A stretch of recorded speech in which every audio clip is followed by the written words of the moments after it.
আসসালামু আলাইকুম, স্বাগতম জানাচ্ছি বিবিসি নিউজ আন্তর্জাতিক সংবাদে। শুরুতেই সংবাদ শিরোনাম, এরপর বিস্তারিত।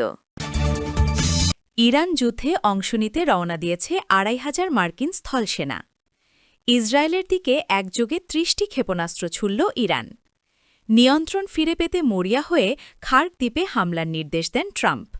যুক্তরাষ্ট্রের তেল ও জ্বালানি স্থাপনায় হামলার হুমকি ইরানের। দর্শক, এতক্ষণ শুনছিলেন সংবাদ শিরোনাম। এখন বিস্তারিত। আপনি যদি ইসরায়েলের ধ্বংস চান এবং মুসলিমদের পাশে থাকেন, তাহলে ভিডিওতে লাইক করে চ্যানেলটি অবশ্যই সাবস্ক্রাইব করে দিবেন এবং আপনার মূল্যবান মতামত অবশ্যই কমেন্টে লিখে জানিয়ে দিবেন। এখন বিস্তারিত। ইরান যুদ্ধে অংশ নিতে রওনা দিয়েছে ২৫০০ মার্কিন স্থলসেনা। ইরান সঙ্গে যুক্তরাষ্ট্র ইসরায়েলের সংঘাতের প্রেক্ষাপটে মধ্যপ্রাচ্যে প্রথমবারের মতো স্থলবাহিনী মোতায়েন করতে যাচ্ছে যুক্তরাষ্ট্র।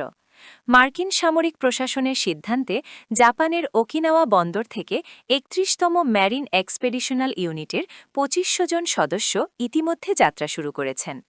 এই বিশাল বাহিনীটি উভচর আক্রমণকারী জাহাজ ইউএসএস ট্রিপলির মাধ্যমে নির্দিষ্ট যুদ্ধক্ষেত্রে পৌঁছাবে। সামরিক বিশেষজ্ঞরা এই পদক্ষেপকে চলমান যুদ্ধের একটি গুরুত্বপূর্ণ মোড় হিসাবে দেখছেন। যদিও ম্যারিন সেনারা সাধারণত সমুদ্র এবং স্থল উভয় ক্ষেত্রেই কাজ করে, তবে এই প্রথম সুনির্দিষ্টভাবে স্থল অভিযানের উদ্দেশ্যে তাদের মোতায়েন করা হচ্ছে।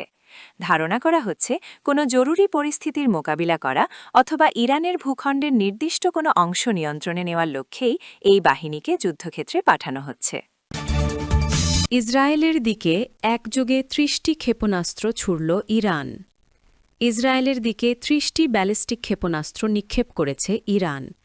দেশটির ইসলামিক রেভলিউশনারি গার্ড কর্পসের অর্থাৎ IRGC-এর এরোস্পেস বাহিনীর কমান্ডার জানিয়েছেন, ইসরায়েল নিয়ন্ত্রিত এলাকাগুলোর দিকে ১ ও ২ টন ওজনের মোট ৩০টি ব্যালিস্টিক ক্ষেপণাস্ত্র নিক্ষেপ করা হয়েছে এবং সবগুলোই নির্দিষ্ট লক্ষ্যবস্তুতে সফলভাবে আঘাত হেনেছে।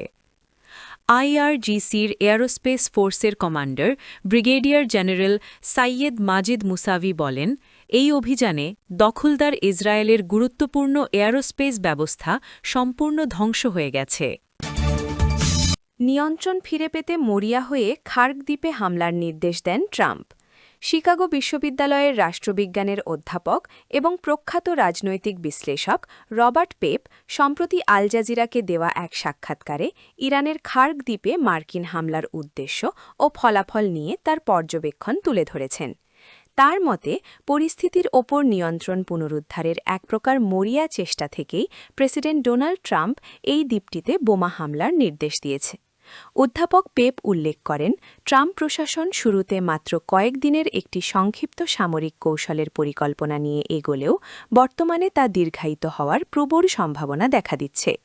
বিশ্লেষণে বলা হয়, সময়ের সাথে সাথে যুদ্ধের মাঠের পরিস্থিতি ট্রাম্পের নিয়ন্ত্রণের বাইরে চলে যাচ্ছে এবং সেই হারিয়ে ফেলা নিয়ন্ত্রণ ফিরে পেতেই এই সামরিক পদক্ষেপ নেওয়া হয়েছে। রবার্ট পেপের পর্যবেক্ষণ বলছে, এই অভিযানটি ট্রাম্পের জন্য রণকৌশলগতভাবে একটি বড় চ্যালেঞ্জ হয়ে দাঁড়িয়েছে। যেখানে শুরুতে একটি দ্রুত সমাধানের আশা করা হয়েছিল, সেখানে বর্তমান বাস্তবতা ইঙ্গিত দিচ্ছে যে এই সংঘাত আরও দীর্ঘ সময় ধরে চলতে পারে, যা পূর্ববর্তী সামরিক পরিকল্পনাগুলোকে নতুন করে ভাবিয়ে তুলছে। যুক্তরাষ্ট্রের তেল ও জ্বালানি স্থাপনায় হামলার হুমকি ইরান।